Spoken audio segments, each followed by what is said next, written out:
One of my sellers was ready to spend nearly $25,000 updating their house before putting it on the market. They were planning new countertops, major kitchen upgrades, and several other projects that they thought would help them get more money when they sold. The problem? Most of those upgrades weren't going to increase their home's value enough to justify the cost. Instead, we focused on a few strategic improvements, saved them thousands of dollars, and still positioned the home to attract strong buyer interest. And honestly, I see this happen all the time here in Bowling Green. Many homeowners think they need to completely renovate their house before selling, but in reality, some of the highest return improvements are also some of the least expensive. And before this video is over, I'm going to share the renovation that I see sellers overspend on more than almost any other project. If we haven't met yet, I'm Nikki Adams, a realtor here in Bowling Green, Kentucky. I help homeowners buy and sell real estate throughout South Central Kentucky, and one of the most common questions I get is, Nikki, what should I fix before I put my house on the market? Let's talk about what actually moves the needle. Number one, fresh paint. If you only have a limited budget before selling, fresh paint is usually one of the first places I'd spend money. Think about it. Imagine two identical homes. One has dark accent walls, scuff paint, and the colors that were trendy 10 years ago, and the other feels bright, clean, and neutral. Which one feels more move-in ready? Buyers start forming opinions within seconds of walking through the front door. Fresh paint immediately makes a home feel cleaner, newer, and easier for buyers to picture themselves living in. Number two, lighting and fixtures. This is probably the most overlooked upgrade that I see. Outdated light fixtures can age a house faster than almost anything else.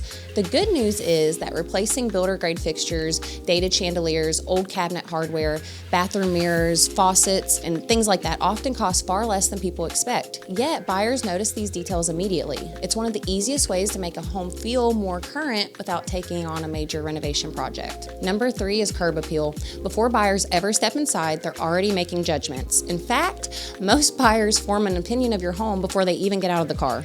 If the landscaping looks neglected, the mulch is faded, the bushes are overgrown, or the front door looks tired, buyers naturally begin to wonder what else hasn't been maintained. Simple improvements like pressure washing, fresh mulch, trimmed landscaping, updated house numbers, and freshly painted front doors can completely change a buyer's first impression. And first impressions drive showings. Number four is flooring. You don't necessarily need luxury flooring throughout the entire home.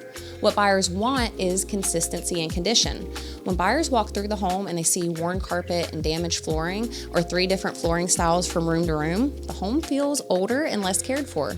Replacing worn flooring or creating a more consistent look throughout the house can have a major impact on how buyers perceive the property. Number five, kitchen touch-ups. Notice I said touch-ups, not a complete remodel. This is where many homeowners get in trouble. Kitchens absolutely matter, but that doesn't automatically mean you should spend $40,000 or $50,000 remodeling years before selling. Many times, simple updates like painting cabinets, replacing hardware, updating lighting, adding a backsplash, or replacing worn countertops can create huge visual impact without blowing your budget. Buyers often respond more to how a kitchen feels than how much money was spent creating it. The biggest mistake sellers make. Now, before I tell you the renovation I'd be most careful with, let's talk about the biggest mistake that I see sellers make. They upgrade based on their personal preference instead of buyer expectations. The market should determine your upgrades, not your Pinterest board. Sorry, not sorry. Not your dream house wish list, not what your neighbor did. What buyers expect in your specific neighborhood and price range should guide every improvement decision. A $5,000 improvement in one home could dramatically increase buyer appeal. The exact same improvement in another home might not matter at all. The renovation I would be most careful with. If I had to pick one project sellers overspend on most often, it's a major kitchen remodel right before selling. Now, kitchens absolutely help sell homes, but many sellers assume spending $40,000 to $60,000 on a kitchen renovation means they'll automatically get that money back.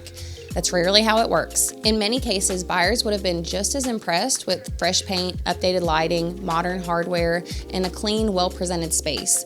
The goal before selling isn't creating your dream kitchen. The goal is maximizing your return. So my final takeaway. A few years ago, almost any home could hit the market and sell regardless of condition. Today's market is different. Buyers compare homes online before ever scheduling a showing. That means presentation matters now more than ever. The homes that feel clean, updated, well-located, well-maintained, and move-in ready are often the homes generating the strongest interest. And the good news is that doesn't always require a massive renovation budget. If you're thinking about selling your home in Bowling Green and you're wondering which improvements are actually worth making before you list, I'd be happy to help. Every home is different and every neighborhood is different and every price range is different. Feel free to reach out and let's build a strategy that makes sense for your goal and your budget. And if you found this video helpful, make sure to subscribe because I post weekly videos about buying, selling, and living in Bowling Green, Kentucky.